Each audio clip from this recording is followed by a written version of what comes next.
ভাইয়ের আমার, যখন আমরা আওয়ামী লীগ নিষিদ্ধ করার পক্ষে রাজপথে আছি, যখন জুলাই গণ হত্যার বিচার চাই, শাপলার বিচার চাই, পিলখানার বিচার চাই, আয়নাঘরের বিচার চাই, তখন কেন জাতিসংঘের মহাসচিব দেশে থাকা অবস্থায় আরো 10টা-12টা সংগঠনের নাম দিয়ে ধর্ষণ বিরোধী সমাবেশ করতে হবে?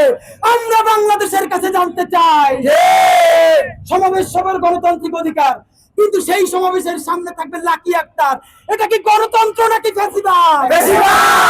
যারা বলেছে ফাঁসি চাই, যারা বাংলাদেশের আইন, আদালত, প্রশাসন ভেঙে ভেঙে কবরে পাঠিয়ে দিয়েছে, আয়নাঘর বানিয়েছে, তারা আজকে বাংলাদেশকে নারীর অধিকার, গণতন্ত্র নিয়ে কথা বললে চক্ষু বন্ধ করে বলবো এগুলা দিল্লির ষড়যন্ত্র। বাংলাদেশের আপামর জনসাধারণ বেঁচে থাকতে দিল্লির দাবিদারি, দিল্লির ষড়যন্ত্র সফল হতে দেয়া হবে না।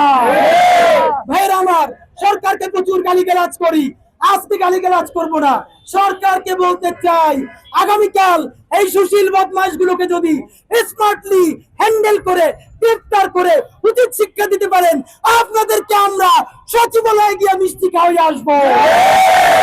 যারে যারে প্রতিদিন গাই নাই, প্রয়োজনে ভালো কাজ করার জন্য তার কাছে গিয়ে মাপ চেয়ে আসবো, তবু আপনারা কালকে নজির দেখান। সরকারের কাজ সরকার করবে। ইনকিলাব মঞ্চের পক্ষ থেকে আগামীকাল তারা সমাবেশ দিয়েছে প্রেস ক্লাবের সামনে হওয়ার কথা, পরে এসেছে শহীদ মিনারে। সামনে থাকবে 10 থেকে 12টা নারী নেতৃত্বের নামে সুশীল শাহবাগী গুলো।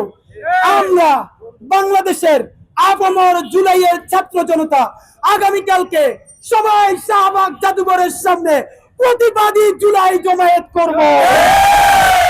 আপনাদেরকে আমরা আহ্বান জানাচ্ছি, বাংলাদেশকে আমরা কারো কাছে ষড়যন্ত্রের মোকাবেলা যদি করতে হয়, আমরা রক্ত দিয়ে হলেও কোন ষড়যন্ত্র সফল হতে দেব না। সুতরাং সবাইকে জানাচ্ছি, আগামীকাল শনিবার সকাল ঠিক 11টার মধ্যে শাহবাগ জাদুঘরের সামনে আপনারা সবাই নিজের মা, বোন, বাচ্চা সবাইকে নিয়ে হাজির থাকবেন প্রতিবাদী জুলাই জমায়েতের জন্য। জিন্দাবাদ, ইনকিলাব জিন্দাবাদ।